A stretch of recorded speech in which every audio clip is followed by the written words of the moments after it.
Goeiemôre, good morning, Annie. Goeiemôre, lekker om jou saam met ons te hê. Good morning wherever you may be. Dis 'n splinter nuwe dag en ons is gereed om saam met jou aan te pak.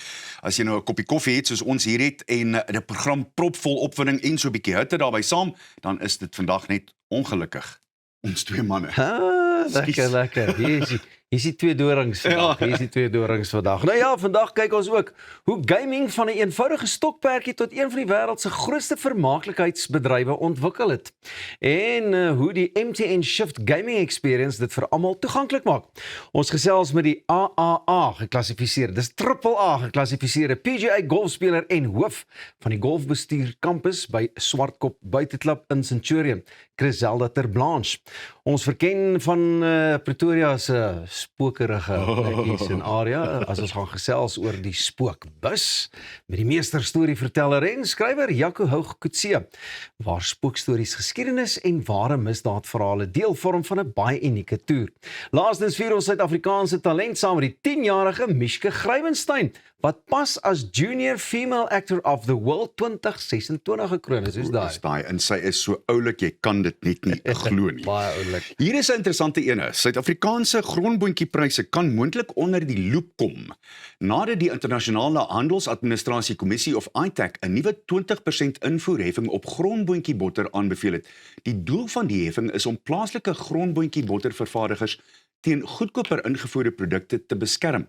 Volgens ITAC se hoofkommissaris Ayabonga Kawe was daar voorheen 'n wanbalans omdat ingevoerde grondboontjiebotter teen 'n baie laer heffing en rou grondboontjies wat plaaslik gebruik word om die produk te vervaardig ingevoer is. Volgens ITAC het die plaaslike vervaardigers teenoor groot internasionale produsente wat goedkoper op groot skaal natuurlik kan vervaardig, benadeel.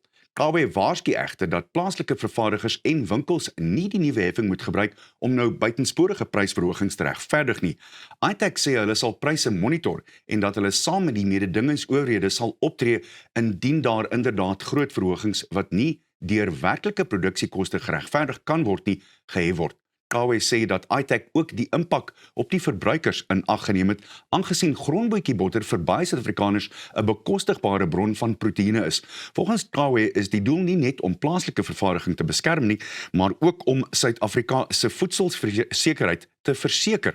Hy waarsku dat die land wat heeltemal afhanklik raak van invoer kwesbaar kan wees indien groot uitvoerlande beperkings daarmee kan instel. So dit is nou Hy verhef die invoer en dan dink jy op so 'n manier beskerm hy nou die plaaslike produsente. Dis 'n interessante gedagtegang en ek sal bitter graag wil hoor wat Thys sou sê van die ekonomiese implikasies daarvan, want ek dink dit kan 'n impak hê. En dan daarmee saam, dit wat jy wel invoer in hierdie deel van die mark, hoe gaan die mense wat dit vervaardig van buite af? Wat se heffing kan hulle dan daarop plaas? So, dis seker 'n bietjie skaak, as jy sou wou, maar dis 'n baie interessante gedagtegang. Ek weet nie heeltemal hoe mense die kloutjie by die oor kry nie.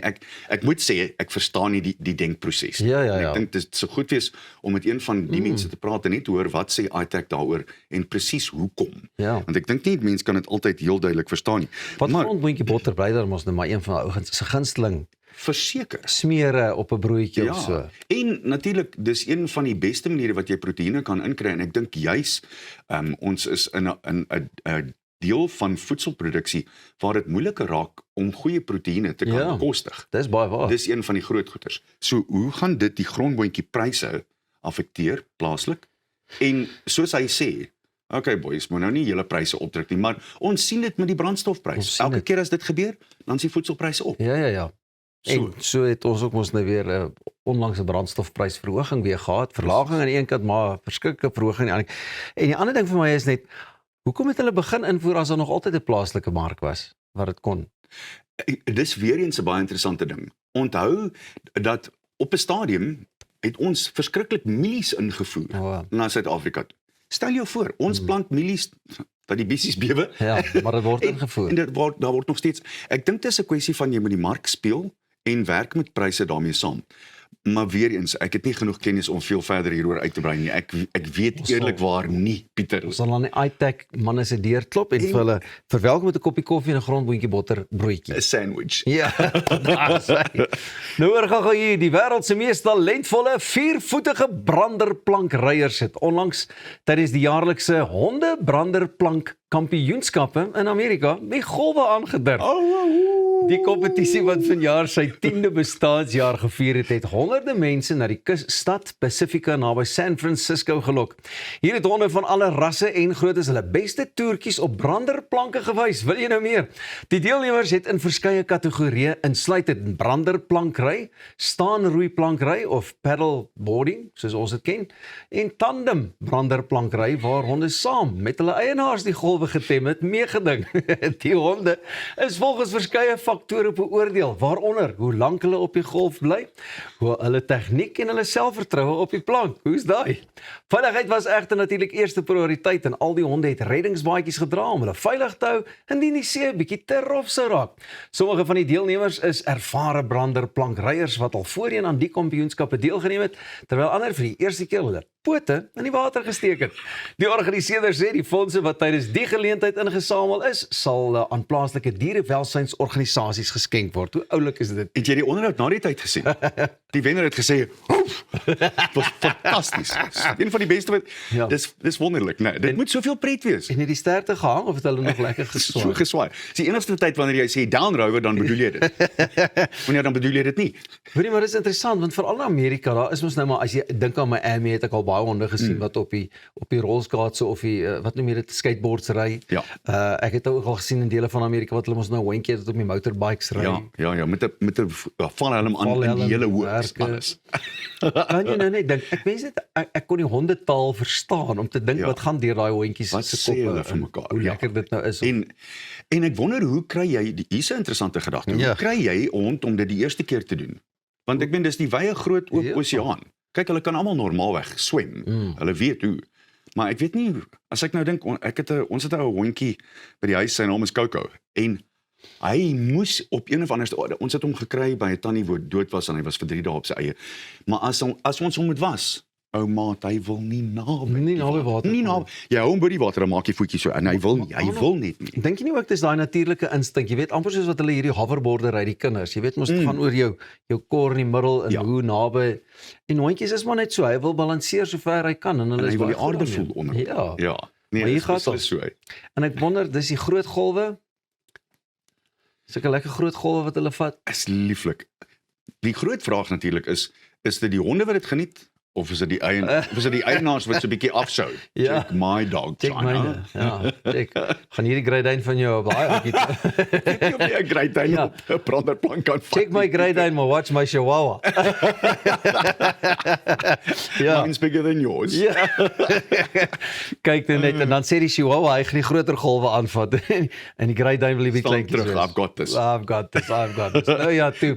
Lieflik. Vir hierdie en nog baie meer. Bly ingeskakel hier saam met my en Annie vanmôre by Goeiemôre, Good Morning. Ons het 'n lekker propvol program van sport en kuns en allerlei lekker dinge tot 'n spookstorie of twee. Is dit waar of onwaar? Bly net waar jy is. Skryf jy nog 'n vars koppie koffie of 'n lekker grondboontjie botterbroodjie en net hierna gesels ons oor gaming. Is dit nog aan?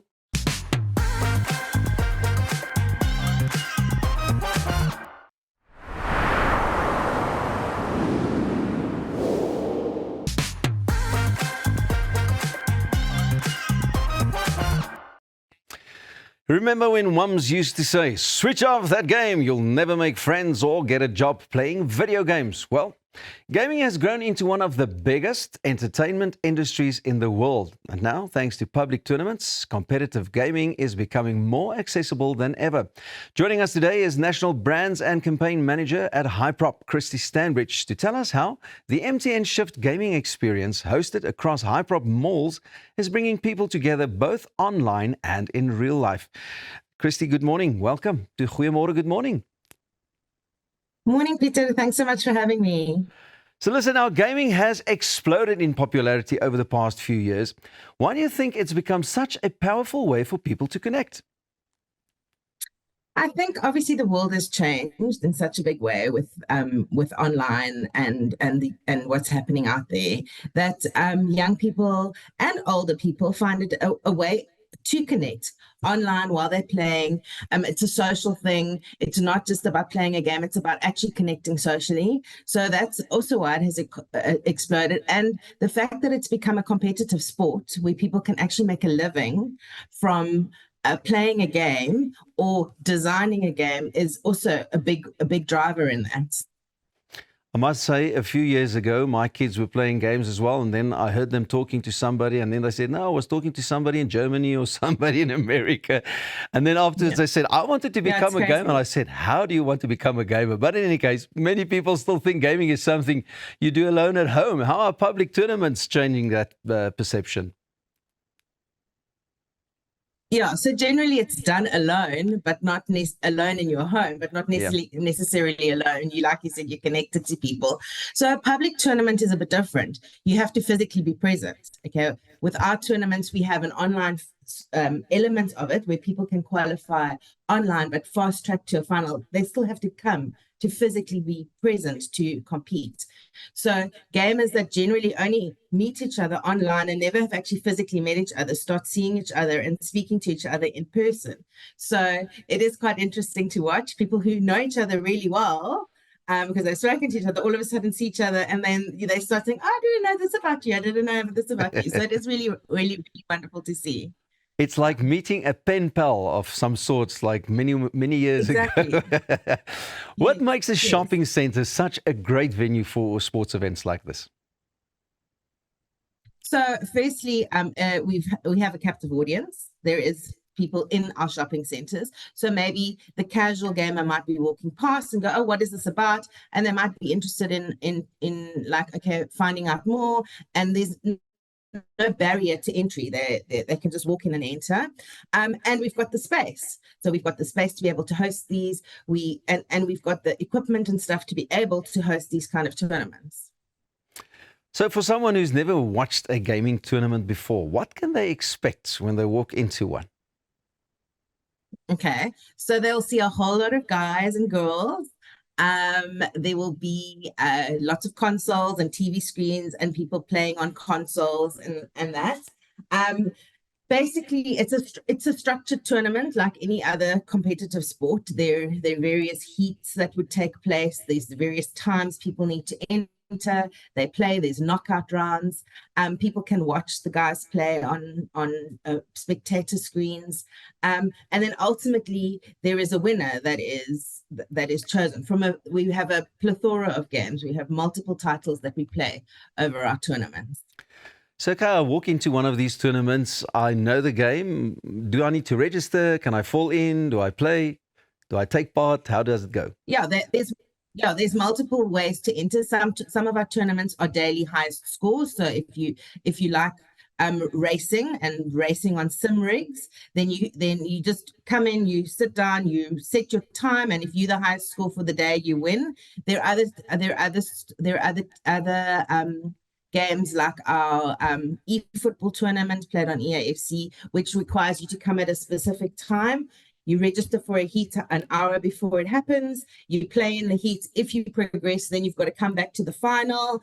If you win the final, you go on to the national final. So they're all a multitude of them that take place. But so it's very easy to enter. You just come and you ask a question and you can play. Fabulous. Now, one of the biggest barriers to gaming can be expensive equipment. How do these tournaments help level the playing field for aspiring gamers? So obviously, if you were playing at home, you would need your own PC, gaming PC or a console to be able to play. You'd need internet connection. At our tournaments, everything's provided. So we've got gaming PCs, we've got all the gaming consoles you can dream of, and we've got the connectivity. So all you just have to do is have the skill to play and come and the know-how and come and play. That sounds rather daunting for somebody my age, but in any case, have you been surprised by the response from families and shoppers who stumble across these events? No, definitely. I think like in the beginning, it was very much like what is this? And a lot of looking. And as it's progressed, we've been doing this event for 4 years now.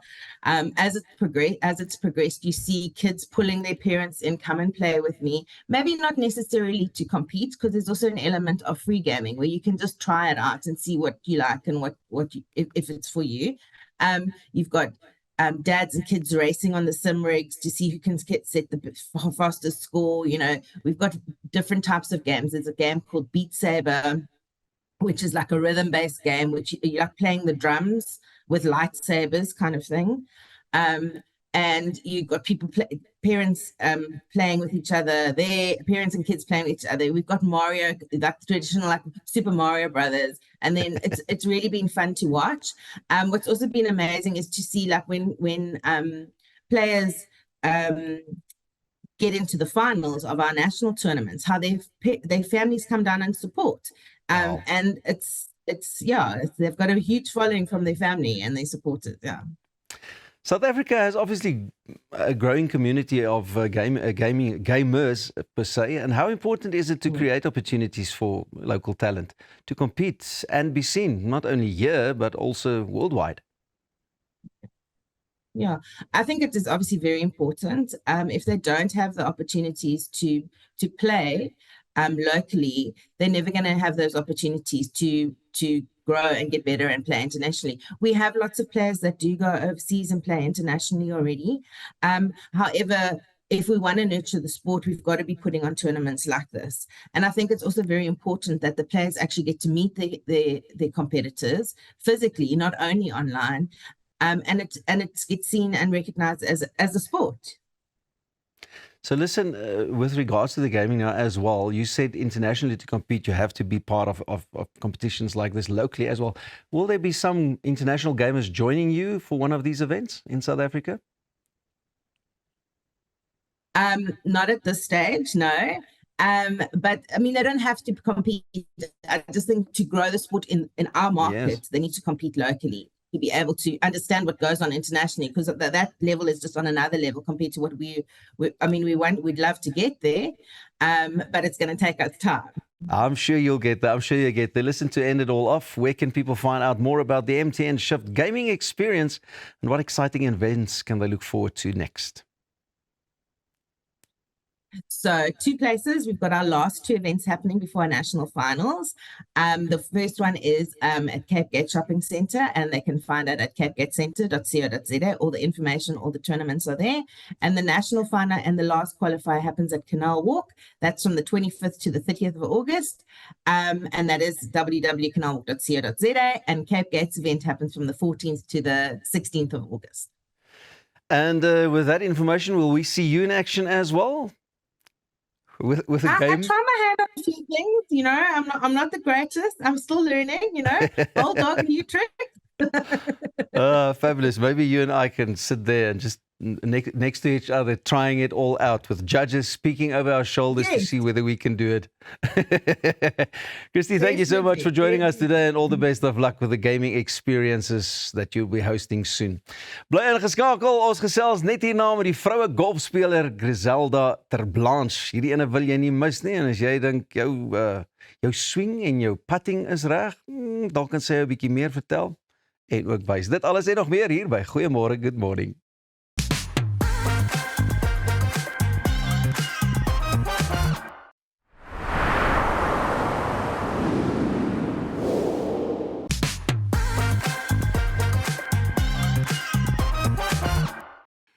Sporttyd. In Suid-Afrika was golf nog altyd 'n stokperdjie wat menige mans en baie vroue speel, maar die sport raak al meer gewild as 'n beroep en nie net 'n stokperdjie nie.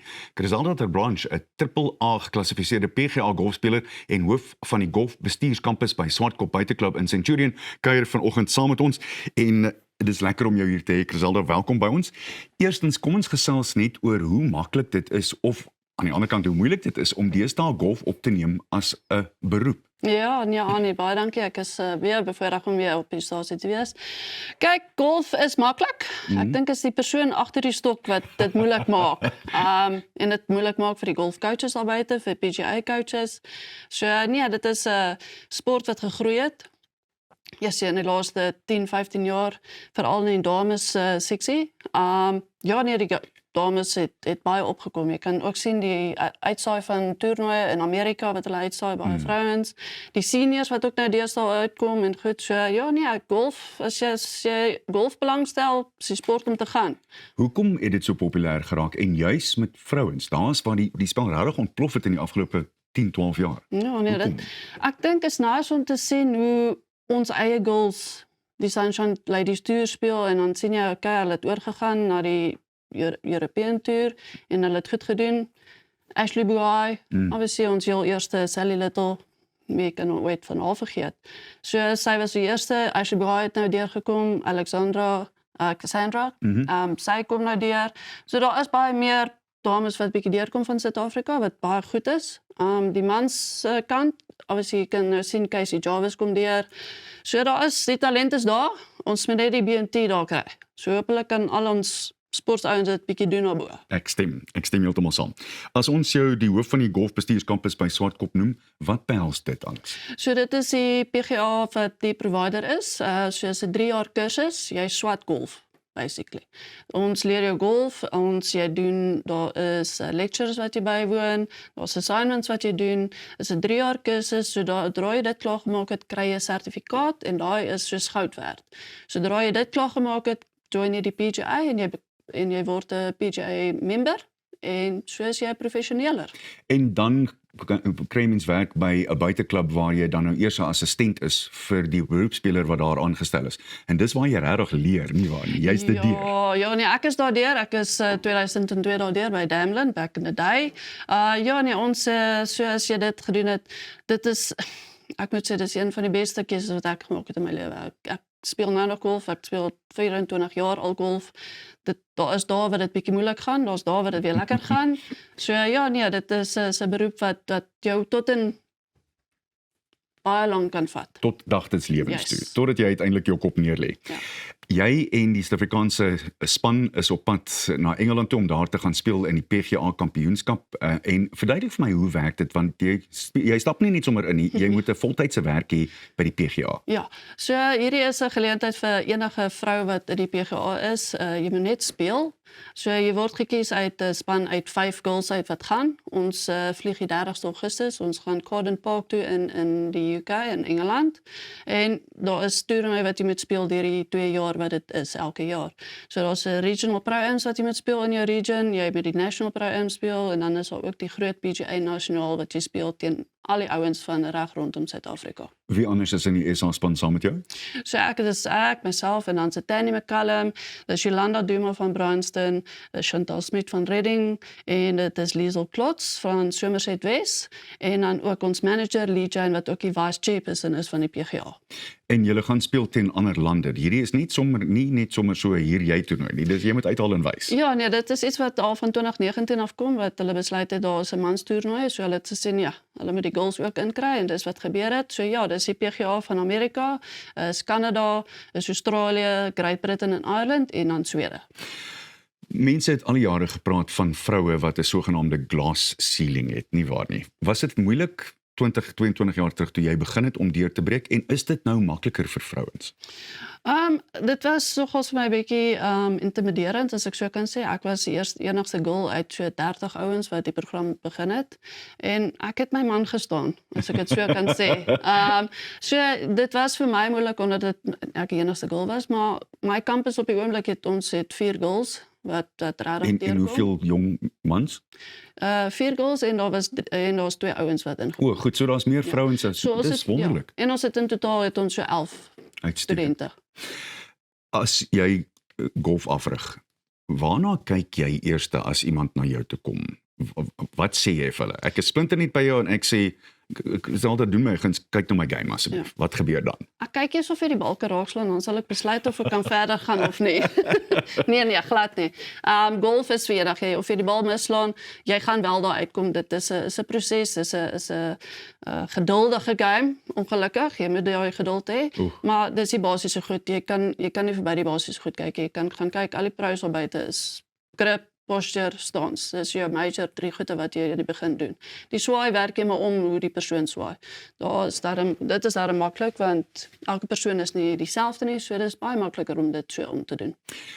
Ongelukkig dink ek van waar ek staan met die golfgeskiedenis wat ek het, soveel van die amateurs spandeer soveel tyd met 'n drywer op die oefenhof in steede van die kortspel. Maak dit vir jou sin? Dink jy dis waar? Ja, as ek nou alles moet oordoen, sal ek van by die putting begin. Putting oorskuif na chipping toe, pitching en dan na die long game toe. Ja, almal kan die bal slaan. Dis maar so my bal in die gaatjie te kry is die main object van die game. So ja, ek sal definitief dit meer na die kort game toe vat. Sy Lila het tot vir my goeie advies gegee van die wedges wat sy gedoen het van 100 yards in, wat sy 3 wedges 3 verskillende distances kan slaan. So as jy daai goed kan kry en jy kom met daai distansie wat jy pinpoint is, jy kom op die green, jy maak die pad. Soos Bobby Locke gesê het, you drive for show and you putt for day. Nie waar nie, dis presies net so reg. Is golf op 'n goeie plek in Suid-Afrika op die oomblik van jou oogpunt af? Absoluut, ek dink so. Jy kan sien selfs in ons PGA het ons paar dames nou by deurgekom, jong dames wat ook deurkom. My studente is almal 19, 20 jaar, so hulle groei ook saam met ons. Ja, nee, ek sal sê as jy wil kyk na Golf Management Campus by Swartkop, span. En hoe kry mense ingang? Hoe kom hulle by julle uit en wat gebeur dan? Wat is die volgende stap? So, jy kan obviously die websites besit, dis golfmanagementcampus.co.za. Jy kan by Swartkop Country Club se website ook ingaan. Dit is daar oral. Ons is op Facebook, ons is op Instagram en dis daar. Jou gevoel oor Live Golf? Ja, het is nice om te sien, ek kyk het so nou en dan, ek is nie volop op dit nie. Ja, ek weet nie, as jy gaan sien hoe die ouens perform met die majors en goed, kan jy sien, daar's nie die kompetisie van hulle en hulle uithou en goed is nie daar nie. Hulle kry nie genoeg kompetisie, 1 keer 'n maand miskien wat hulle speel. Dis is 'n groot ding, dit het geboom, dit gaan nog steeds aan, ek weet daar is finansiële druk daarso, so ja, ek weet nie, ek dink van die ouens het nou maar besluit dat hulle kan nie daar nie, Brooks Koepka, Patrick Reed, hulle het van almal daai reed het gevolg. Sterkte vir die toernooi daar oorkant en bring die trofee terug as julle kan, ons sal baie trots wees op julle. Dankie Arnold, ons gaan probeer om die USA bietjie te troef, maar ja, ons gaan ons beste doen. Christel, baie dankie vir jou tyd, waardeer dit. Bly ingeskakel, want ons is net hierna terug, en as jy nou regtig wil bang wees, dan is dit die regte plek om net daar te bly, want ons praat oor spooke en spookstories en 'n bus en hoe dit alles saamwerk. Dis net hierna.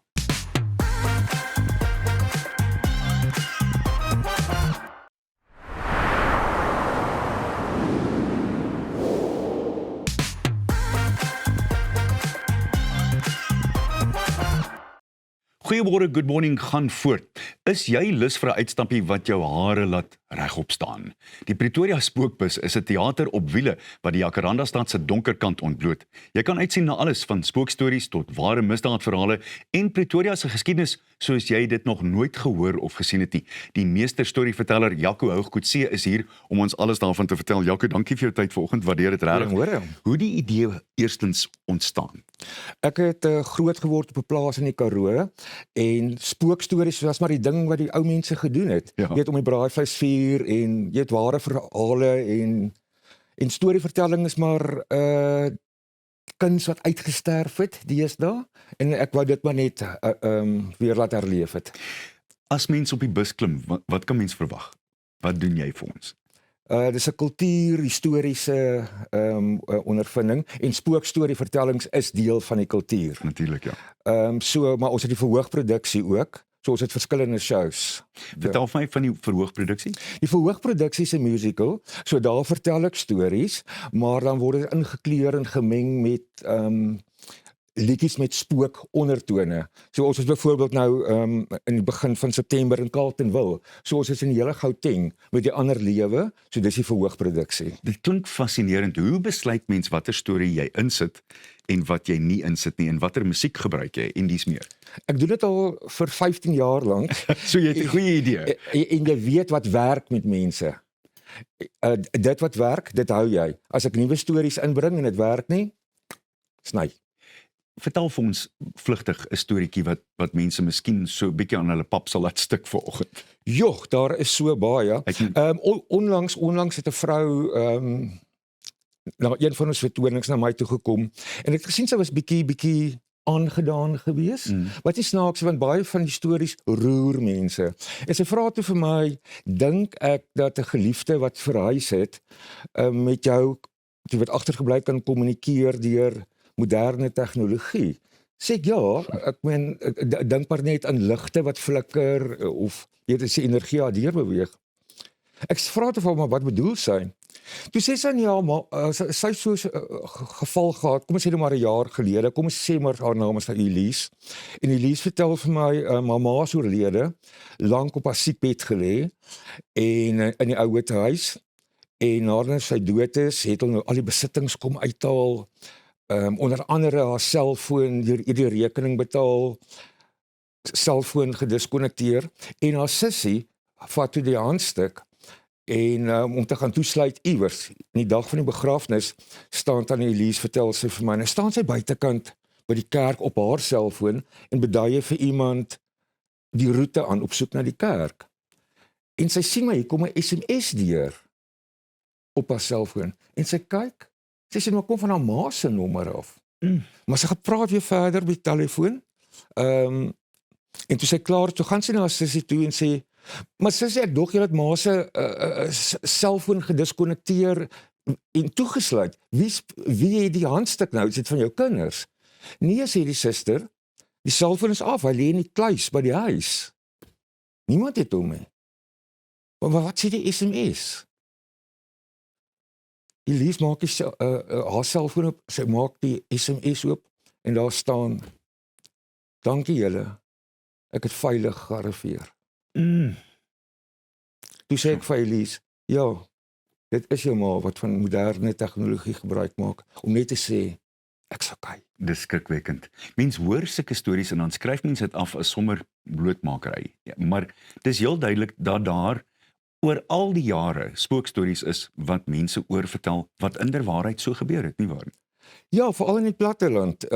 Ek dink nie mense in die stede is meer so gekonnekteer, is my ervaring, met die bonatuurlike nie. In die platteland vandag nog. Die stories wat ek vertel op die verhoogproduksie, die ander lewe en in die Pretoria Spookbus uitstappie, is regtig ware verhale. Dis verhale wat gepubliseer is, wat mense oor vertel en so. Ek wil baie graag by jou weet, dit word as 'n teater op wiele beskryf. En as mens kyk na die musiek in die multimedia, dit maak die stories selfs meer lewendig, nie waar nie? As jy spesifiek praat van die produksie op die bus, multimedia bedoel ons soos lewendige vertellings wat ek doen, dan is daar ook videoproduksies insetsels en ja, dan 'n klankbaan binne en buite die bus.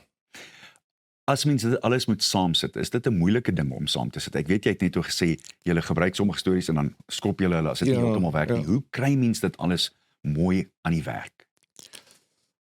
Baie oefen. Ja, weer eens, ons klim 'n paar keer af ook, as jy spesifiek praat van die busproduksie, en mense love die geskiedenis. So, weer eens multimedia, baie van die stories wat ek vertel, speel af met 'n gebou as die agtergrond. Dan sal ek byvoorbeeld sê, in hierdie gebou het hierdie en hierdie storie afgespeel, dit het daar gebeur, of dit het hierso gebeur. Baie van hierdie tipe van ding is juis gebonde aan geboue, nie waar nie?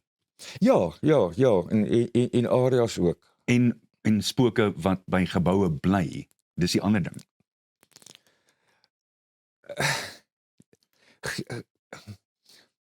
Spookverskynsels daar's twee, baie van hulle is geneig om in 'n gebou te bly waar hulle geleef het, soos 'n huis of op 'n plaas of so aan. Ja. Ander is weer geneig om saam met jou te beweeg as jy 'n geliefde is, 'n pa of 'n kind of wat ook al. Dis fascinerend. Ons doen ook baie misdaadverhale. Ons hou onder andere by die Gert van Rooyen huis stil. Dan vertel ek daai misdaad storie. En dit was nou so 'n jaar gelede, man. Toe vra iemand, maar kan al net afklim en net oor die hek 'n paar foto's neem. Ek sê ja, en daar klim toe nou so 10 mense af en hierdie een ou begin toe vir Gert van Rooyen verskriklik te vloek, maar baie kree. Jou vieslike mens, mag jou siel vrot in die hel gaan hy aan. Ek wil hom toe nou kalmeer, ons staan by die hek in die volgende oomblik en die erf is mos heeltemal verlaat en die huis is afgebreek. Is daar 'n harde klap van die binnekant af van die hek. En ons weet daar's niemand binne nie. Glo my, ek het nog nooit 10 mense so vinnig terug op 'n bus gesien kom nie. Ek is absoluut seker. Is die spookbus geskik vir 'n gesin of is dit eerder vir groot mense? Wat is jou gevoel daaroor? Kinders is bietjie van 'n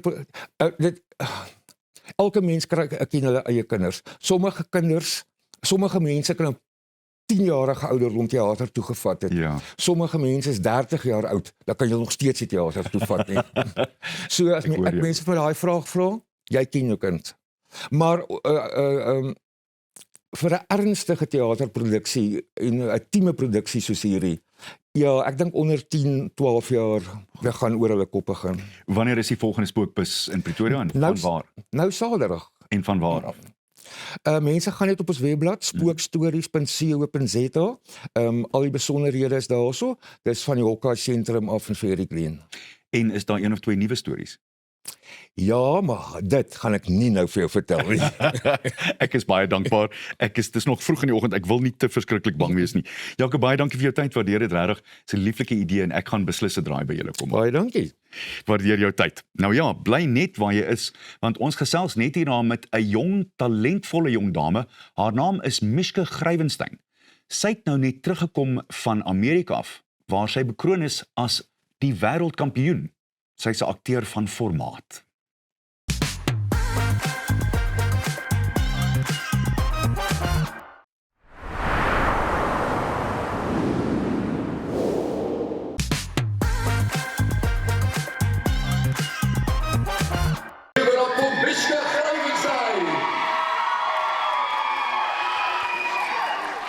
My mom is a lousy cook.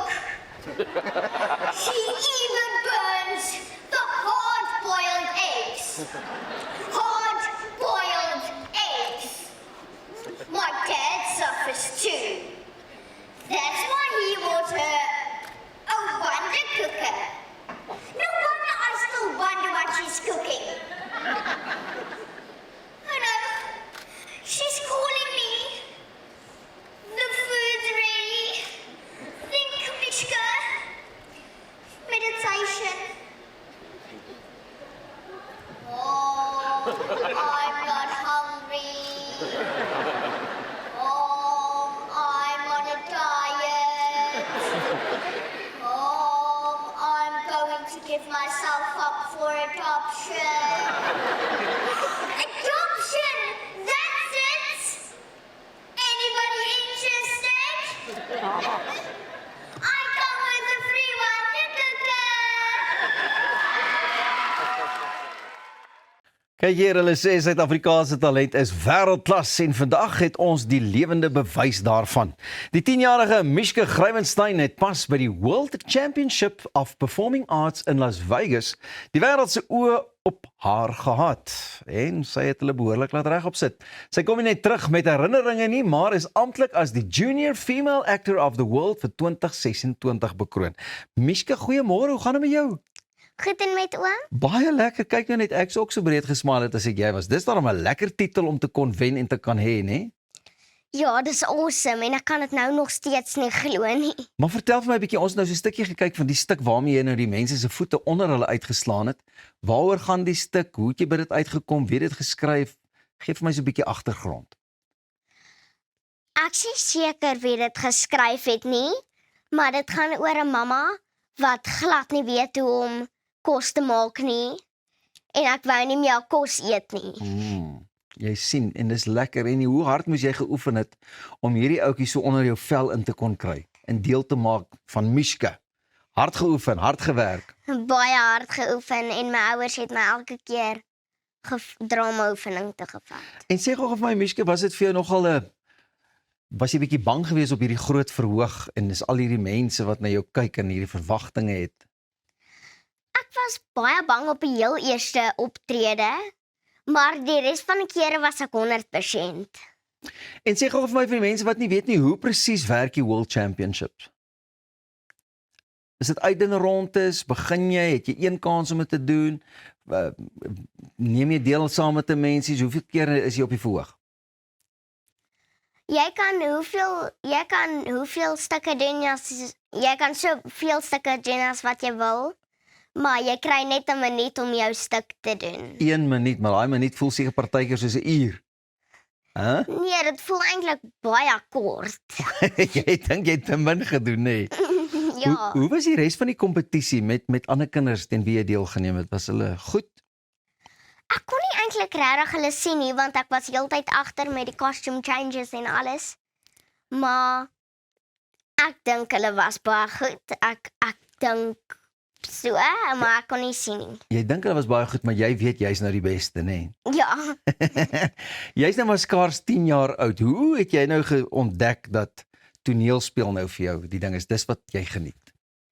in graad 0 toe begin ek met Little Actors, maar my liefde vir toneelspel het eers in graad 2 begin toe ek by my drama klas begin het. En toe kom jy agter, hou jy van sing ook of is dit maar net toneelspel? Nee, net toneelspel. Toe ek jonger was, toe dink ek wou sing. En toe sê ek nog vir my ouers, ek gaan op America's Got Talent sing. Maar nou weet ek kan glad nie sing nie, maar ek kan toneelspel. Toe maar, dan moet ons jou dop dat jy een van die dae daar in een van Hollywood se groot flieks te sien is of so, nê? Ja, Nou sê gou vir my, mense dink toneelspel is net pret en dis lekker en goed, maar dis harde werk, nê? ja, dis baie harde werk. Wat maak dit nogal 'n uitdaging of moeilik soms? Of klim jy net in en jy doen jou ding? Ja, ek gaan net en ek perform net. My ouers kry alles reg en alles, so dis nie eintlik moeilik vir my nie. Ek sê net my stukke. Okay, lekker. Jy het jou stukke gesê. Ons het nou in afwagting gewonder gaan jy wen of nie. Eintlik het pappa en mamma geweet jy gaan wen, jy weet. Pappa en mamma weet altyd alles. Het jy 'n bietjie kans gekry om Las Vegas te gaan verken en 'n bietjie daar na die hotelle te gaan beloer of rides te gaan ry? Ja, dit was awesome. Ons het eers Los Angeles toe gegaan, eers vir 'n vakansie, Lekker. en ons was Universal toe. Aha. En dit was so lekker want ek kon op al die rides gaan en gewoonlik omdat ek so kort is, kan ek nie op van die rides gaan nie. Maar jy gaan teruggaan om dit te kan doen, nê? Ek hoop so. Ek dink so. Net sê gou vir my, behalwe vir die wen, was dit die lekkerste vir jou om te shop of saam met mamma op vakansie te wees? Wat het jy die meeste geniet van Las Vegas? Dit was vir my baie lekker want daar was nou 'n sekere maatjies gekies vir die showcase nou. En ek het baie maatjies van Ierland gemaak. Lekker. Ek het een van baie van Ierland, Roemenië. Ek het een van Roemenië en een van Jamaica. En een van Ierland kom van Suid-Afrika af, maar sy's nou in 4 jaar in Ierland. O, dis baie lekker. En ek dink daar is nou weer almal van hulle wat kan sê, ons het hierdie pragtige jong dame ontmoet van Suid-Afrika. She's gonna be my best friend now. Wie is jou rolmodelle? Het jy rolmodelle? Ek ken nie baie akteurs nie, maar my rolmodel is Carla Schoenveld en sy het 'n rol gekry in Diepe Waters. En sy was ook by dieselfde dramaskool as ek en het ook van jonk af drama begin. En dink jy hierdie is nog ietsie wat jy lank gaan doen? Tot jy eendag groot Definitief, dit is wat ek wil doen. Ek wil 'n aktrise word as ek ouer is. En is daar nog programme waarvan jy hou hier in Suid-Afrika of dalk oor see soos Diepe Waters? Kyk jy nog? Ek kyk nie regtig sulke goeters nie. My mamma is vir my, sy sê net alles van haar. O, lekker. Ja, van Maar so nou en dan die kyk jy 'n bietjie akteurs. TV, skelm TV en so. Kyk, in my dae was dit Liewe Heksie en Willie Waal en ek weet nie wat nog en deesdae is daar maar ander goedjies. So dis hoekom ek vra. Wat was vir jou een van die lekkerste dinge as jy nou dink waar jy is en hoe jy daaroor gedroom het?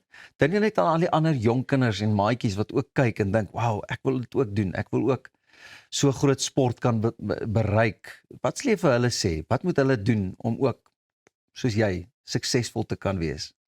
Ek sou sê moenie skaam wees nie. Wees bold. sê vir die mense wat jy alles kan doen en bid vir wat jy wil hê, voor wil hê. Maar as jy moet ook hard werk vir Harde wat jy wil hê. Harde werk word altyd beloon. En as 'n ou 'n kans het om nou ietsie voor te dra of so, dan moet jy dit ook ten volle doen. Of dit nou 1 mens is en of daar 10,000 mense sit, nê. Nee. Ja, jy moet altyd jou beste probeer. Jy moet altyd jou beste probeer en jou beste gee. Meisiekind, baie geluk en baie dankie dat jy met ons kom gesels het. Ons gaan vir jou duim vashou dat jy hierdie titel sommer nog 'n paar jaar in 'n ry wen, hoor. Dankie. En een van die dae wil ek jou ook op diepe waters of iets sien. Okay. 100%. Dis die pragtige Mishke wat nou onlangs hierdie groot kompetisie gewen het. Ongelukkig is dit al wat ons kuiertjie vir vanoggend aanbetref. Môreoggend is ons weer terug. Vir my en die res van die span, mooi bly mooi en sorg dat jy nooit ophou droom nie. Lekker dag.